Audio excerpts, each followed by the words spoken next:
दोस्तों अब हम डिस्कशन करेंगे बैंक निफ्टी के बारे में। काफ़ी बेहतरीन मोमेंटम मिला है, चाहे आप बात करो बैंक निफ्टी की भी।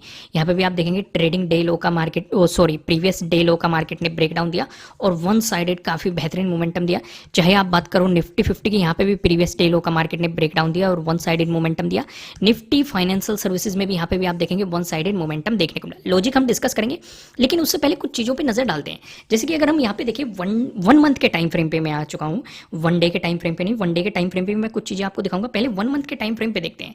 अगर आप देखेंगे वन मंथ के टाइम फ्रेम पे एक ट्रेंड लाइन आपको दिखाई दे रही है जो कि सपोर्ट की तरह एक्ट कर रहा है मार्केट। अगर आप 2020 से देखेंगे, मार्केट ने यहाँ पे सपोर्ट लिया था। इस ट्रेंड लाइन की मार्केट कई बार रेस्पेक्ट कर चुका है और अभी भी इसी ट्रेंड लाइन के पास मार्केट खड़ा हुआ है।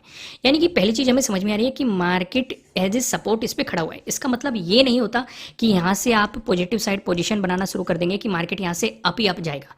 ऐसा कोई कंफर्मेशन मैं नहीं दे रहा हूं, लेकिन चीजों को समझने की कोशिश करो। इससे हमें एक आइडिया रहता है कि भाई अगर ब्रेकडाउन मिला तो मार्केट एक और सपोर्ट जोन का ब्रेकडाउन दे रहा है। जैसे कि मैं फॉर एन एग्जांपल मैं आपको वन डे के टाइम फ्रेम पे ही दिखा रहा हूं। हम काफी दिनों से डिस्कशन कर रहे थे सपोर्ट जोन का, मार्केट ने इस पे सपोर्ट लेके कई बार बाउंस किया, अब इसका ब्रेकडाउन दिया, काफी बेहतरीन मोमेंटम दिया। हो सकता है मार्केट इस सपोर्ट जोन का जो कि हमें वन मंथ के टाइम फ्रेम पे दिखाई दे रहा है इसका भी ब्रेकडाउन दे, तो फिर हमें और भी ज्यादा बेहतरीन मोमेंटम देखने को मिलेगा। लेकिन अगर सपोर्ट लेके बाउंस कर गया, क्योंकि वन डे के टाइम फ्रेम पे भी एक और मार्केट सपोर्ट लेवल के नजदीक पहुंच चुका है और यहाँ से हमें एक उछाल भी देखने को मिला है।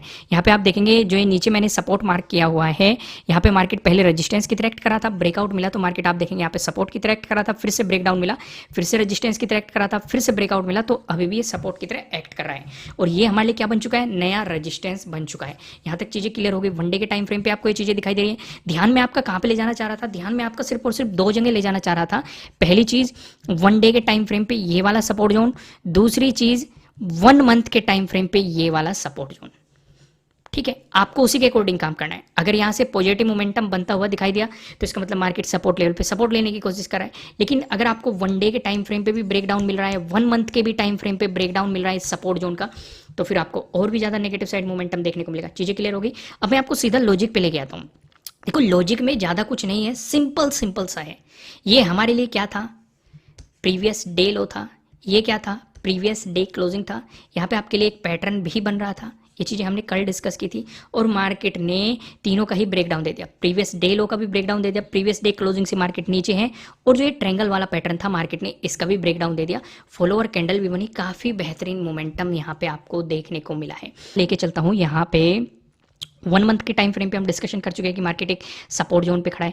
वन डे के टाइम फ्रेम पे हम डिस्कशन कर चुके हैं कि एक सपोर्ट जोन है। एक बात और ध्यान रखना, हम सभी जानते हैं अगर सपोर्ट जोन है ब्रेकडाउन मिल गया तो रेजिस्टेंस की तरह एक्ट करेगा।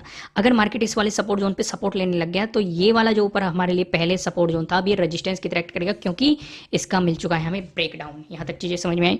अब मैं आपको सीधा 15 मिनट के टाइम फ्रेम पे लेके चलता हूँ। यहाँ पे चीजें समझने की कोशिश करते हैं, कुछ चीजों पर ध्यान दीजिएगा जो मैं आपको समझाऊंगा। पहली चीज यहाँ पे हम नोट करेंगे, जो हमारा प्रीवियस डे लो रहने वाला है उसके जस्ट नीचे एक राउंड लेवल भी है 42,000। यानी कि अगर आपको प्रीवियस डे लो का ब्रेकडाउन मिलता है तो आपको ध्यान ये रखना है कि आपको 42,000 का भी ब्रेकडाउन मिले, क्योंकि एक राउंड लेवल है। केस 2 क्या कहता है, केस 2 ये कहता है कि अगर आपको अपॉर्चुनिटीज मिल रही है, ब्रेकडाउन मिल रहा है, तो नजदीकी सपोर्ट देखो कितनी दूर ये नजदीक है। अगर नजदीकी सपोर्ट काफी नजदीक है तो एंट्री नहीं बनती है।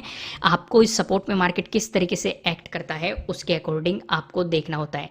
ये चीज यहाँ पे नोट कर ली। दूसरी चीज, अब हम यहाँ पे देख रहे हैं प्रीवियस डे क्लोजिंग हो गया ये हमारा, ये क्या हो गया, ये 42,000 हो गया।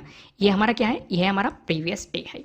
अगर मार्केट फ्लैट ओपन होकर आपको पॉजिटिव मोमेंटम दिखाता है तो इस सिचुएशन पे हम देखेंगे कि मार्केट प्रीवियस डे क्लोजिंग से ऊपर चले, साथ के साथ 42,400 से भी ऊपर चले।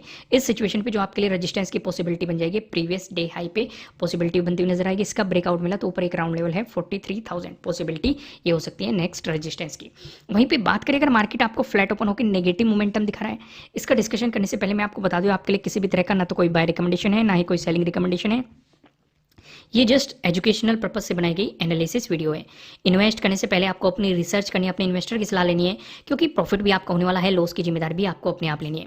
अगर मार्केट फ्लैट ओपन होकर आपको नेगेटिव मोमेंटम दिखा रहा है, जैसे कि मैंने वीडियो की शुरुआत ही कहीं से की थी कि नीचे क्या है आपका प्रीवियस डे लो है, उसके नीचे 42,000 का एक राउंड लेवल है। आप क्या कर सकते हैं, अगर प्रीवियस डे क्लोजिंग से नीचे चल गया तो प्रीवियस डे लो तक स्कैल्पिंग की अपॉर्चुनिटी ढूंढ सकते हैं, लेकिन नेगेटिव साइड पोजीशन एग्रेसिवली नहीं बनानी चाहिए आपको। क्यों नहीं बनानी चाहिए, क्योंकि नीचे एक राउंड लेवल भी है 42,000। जब तक आपको 42,000 का ब्रेकडाउन नहीं मिल जाता, प्राइस सस्टेन नहीं कर जाता, एग्रेसिवली आपको नेगेटिव साइड पोजीशन बनाने से बचना चाहिए। इस चीज़ का आपको थोड़ा सा ध्यान रखना पड़ेगा। वहीं पे अगर आपको गैप अप ओपनिंग मिलती है, इस सिनेरियो पे हम ये देखेंगे कि अगर आपको गैप अप ओपनिंग 42,400 के अराउंड मिलती है और मार्केट ब्रेकआउट देके ऊपर चलता है, तो आपके लिए रेजिस्टेंस जोन की पॉसिबिलिटीज यही रहने वाली है। लेकिन अगर मार्केट यहाँ पे रिवर्सल लेता है तो तब भी आपको प्रीवियस डे लो तक स्कैल्पिंग की अपॉर्चुनिटीज ढूंढनी है। लॉन्ग साइड आपको पोजीशन या नेगेटिव साइड आपको एग्रेसिवली पोजीशन 42,000 के ब्रेकडाउन के बाद ही सोचना चाहिए, उससे पहले आपको नहीं सोचना चाहिए।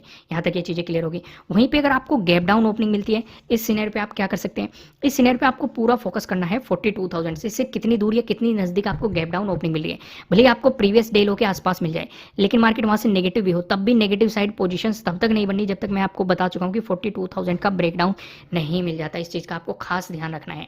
चीज़ें क्लियर हो गई। अगर मान के चलो आपको 42,000 से ऊपर लेकिन प्रीवियस डे लो से नीचे इस जोन के आसपास गैप डाउन ओपनिंग मिलती है और मार्केट यहाँ पे टाइम स्पेंड करके ब्रेकडाउन दे देता है, तो एक बेहतरीन अपॉर्चुनिटी आपके लिए बन सकती है। यहाँ तक चीज़ें क्लियर होगी।